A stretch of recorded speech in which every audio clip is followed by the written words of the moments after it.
Usually most of us think of boating and we think about wonderful times out on the water, but it doesn't always go that way. Welcome back guys, it is your boy Broncos Guru and it is this week's episode of Boating News of the Week. Our first item to make the boating news this week is going to show us what kind of damage a Itsy Bitsy spider can do down at the marina. This is going to take us up to Niagara Falls, New York, where this young lady was driving her car through a marina parking lot when all of a sudden a spider fell in her lap and caused her to panic and she hit the gas, and this was the scene afterwards. She launched her car off of the parking lot, out onto a dock, and wound up damaging two boats in the marina at the LaSalle Yacht Club. Fortunately, her and her passengers suffered no injuries, but unfortunately the boats that they hit in the yacht club did not suffer the same fate. In fact, one of these boats had as few as 30 hours and basically is a total loss.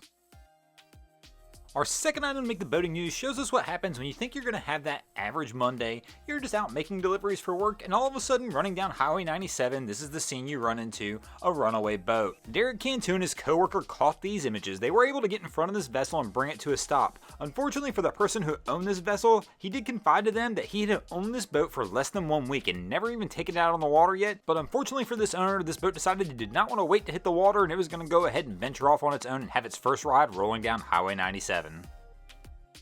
Our next item to make the boating news is going to take us over to Gallatin Marina in Tennessee, where a houseboat caught fire erupting this massive blaze at the marina. Fire crews from multiple counties arrived to assist at this scene. They wound up setting several boats free to try and save as many vessels as they could, and in the end did a pretty good job as only 7 vessels were actually really affected by the flames and only 1 actually sank. There were also no injuries reported in this incident, which is always a very fortunate thing. When I see a lot of these marinas like this, a lot of these guys are housing a lot of houseboats and some people who are liveaboards as well. So I'm always thankful to see when there's no injuries.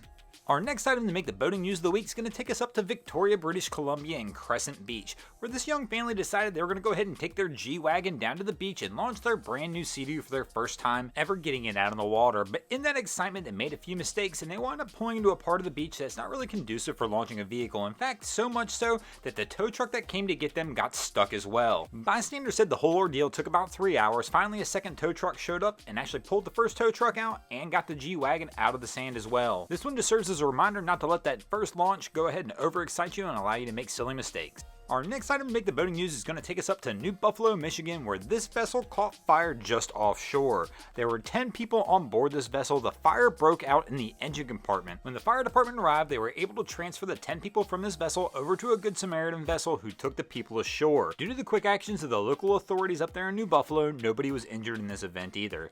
Thanks for watching guys, I hope you enjoyed this episode of Boating News of the Week. If you ever see anything crazy happening on your waterways, be sure to hit me up on Facebook or Instagram and let me know, and you may see your stories over here, kind of like Ben Hunt, Owen Sipsack, Roger Perez, and John Albert did this week. Also, be sure to go over to eBay and check out our new Drain Plug Mafia stickers available over there. And if you haven't already, go ahead and drop an anchor on that subscribe button. If not, we're coming to steal your drain plug.